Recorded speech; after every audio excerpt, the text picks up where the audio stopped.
Okay, we are now on to step 2 of our sewing our mask. So I'm going to change it back to just a straight stitch. It's the one that's going to be at kind of like the 0, 0 mark. I'm going to make my stitch length 3.0. That's been working really well for me. So right here is where we have one of those elastics sticking out, okay? So we're going to start off with making the top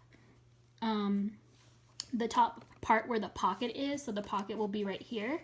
So we're going to make the kind of like the entrance to the pocket, if that makes sense. So I kind of go about 2 inches-ish. It does not need to be measured, okay? About 2 inches, drop the foot. I line up the fabric with the foot. So I guess that's, let's see, that would be 4/8.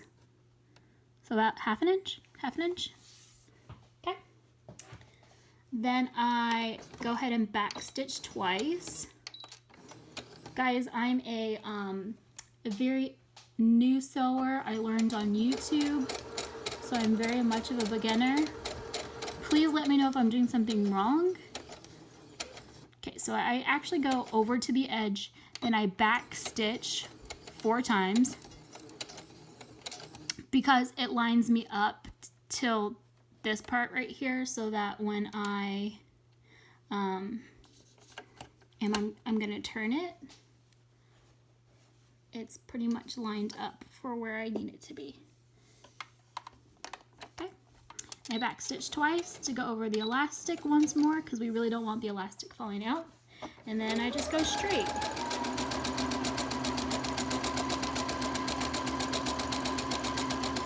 I hold my hand about right here, and when I get to about that close, then I'm gonna kind of move the camera a little bit this way. I reach my hand in here, and I'm gonna pull the elastic that is at the top that we pinned in. I leave the pin in. I guess you could take it out, but I've left it in and I haven't had any problems. You're gonna pull it down, make sure it's flat inside. You wanna put it into this corner right here. So it's sticking out a little bit. You're making another fabric and elastic sandwich, okay? And then you're gonna keep on sewing. Gonna go over to the edge. I go over the edge. I don't know if you're supposed to, but I do. Then I back stitch about 4 times. Or 5, not sure about that. Okay. Then this is my favorite one because it is just a straight, oh, actually I'm gonna go one more forward. I think I went 5, okay. There you go. So it's lined up with the foot right there. That's kind of my marker that I always keep. So I know people pin their fabric so it stays in place and all that. I just hold it. It's just a straight line. So we're going to back stitch twice again since we went over elastic. We really want to hold that elastic. And this is just straight.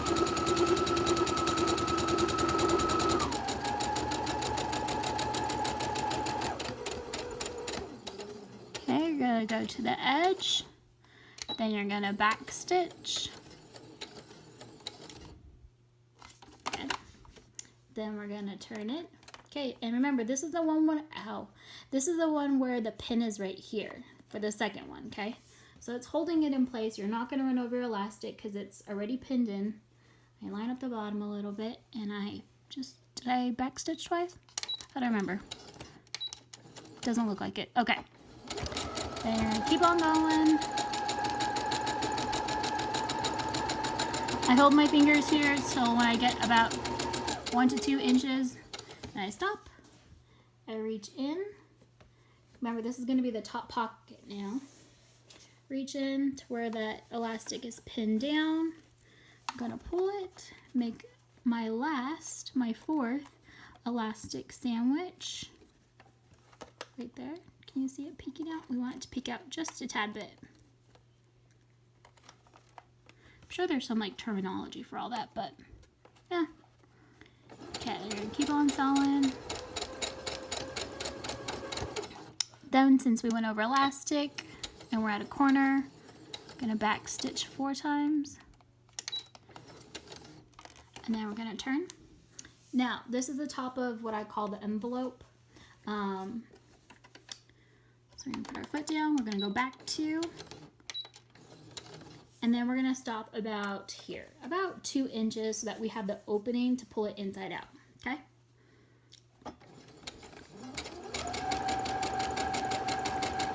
It doesn't have to be any exact measurement here.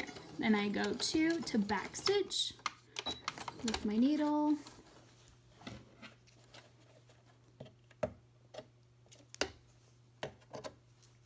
Okay, so there's that. Now you go back to that side of where we just did that flat stitch. It's the one across from the pocket. So here's the pocket up here, okay? Across from it, there's just this straight edge that we did, right? Right here, it's just all the way straight. Not the sides where the ear loops are. Now we're gonna attach the pipe cleaner for the nose. And for that, I actually go to my zigzag stitch. Let's see if I can move the camera. It's number 4, okay? So over here, I go to 4, and then I increase the stitch length to 4.0, and then there's something on here that has zigzag. The zigzag, I put it at like 5. Put it at 5. Okay? Okay. So here's that flat edge. Then you take your pipe cleaner. I'm going to turn off this backlight just so you can see what I'm doing for a moment. You take the pipe cleaner and you line it up pretty close to the edge and the seam that we made. And I put it about halfway through. So it's about 2 inches on that side, about 2 inches there. This is for the nose piece. Okay, and I lay it flat. I pick up the foot. You might need to pick up your foot if it doesn't go under smoothly. Let me turn the light back on. Let's see if I can lower the light on the screen. My sister would be so much better at this. Okay, then I put my foot down on top of the pipe cleaner and the fabric. Let's see if you can see that better. That's better. Okay. Then I put my needle down, and then I am going to back stitch over the tip of the pipe cleaner. Because it has that exposed metal and it's a little bit sharp, I want to make sure that it's lying flat. Okay. So it's going to zigzag.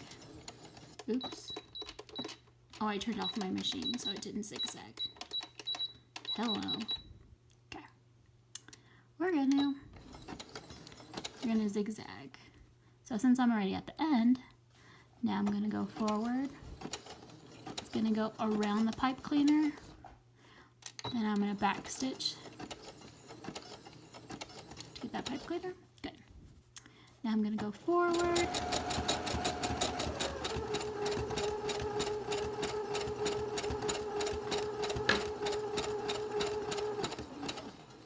Okay, then I'm gonna back stitch a little bit. The needle, got it. Okay, so now as you can see, the pipe cleaner's in there. It's not gonna go anywhere. Okay, take your pins out, unless you're like me and you accidentally forget one end, and when you turn it inside out, you poke yourself. Okay, then you turn it inside out. Give a little tug on these so that it pulls out nicely. Just a gentle little tug.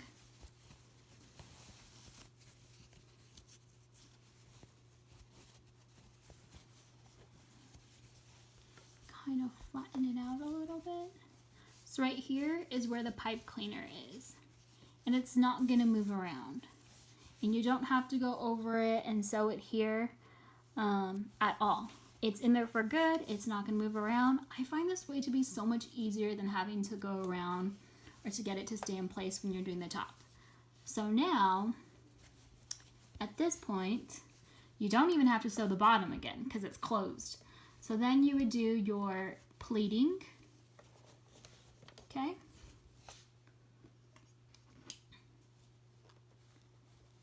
I'm just going to do this really fast.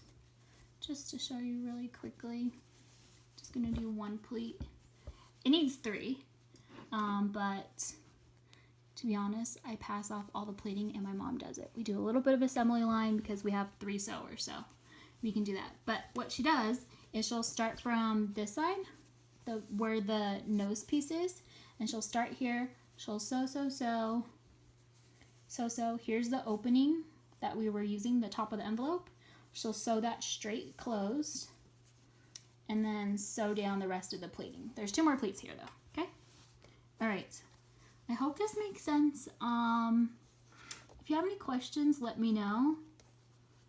So yeah, I hope that helps. Thank you guys for all of your help sewing. It really means a lot to us. Thank you for everybody for donating. That also means a lot to us. The ones that we've donated, everyone has been really, really appreciative. So I just wanted to pass that along to you guys so that you guys know your efforts at home have been greatly appreciated. Okay, if you have any questions, go ahead and you can message us or reach us on Facebook. Thank you. God bless.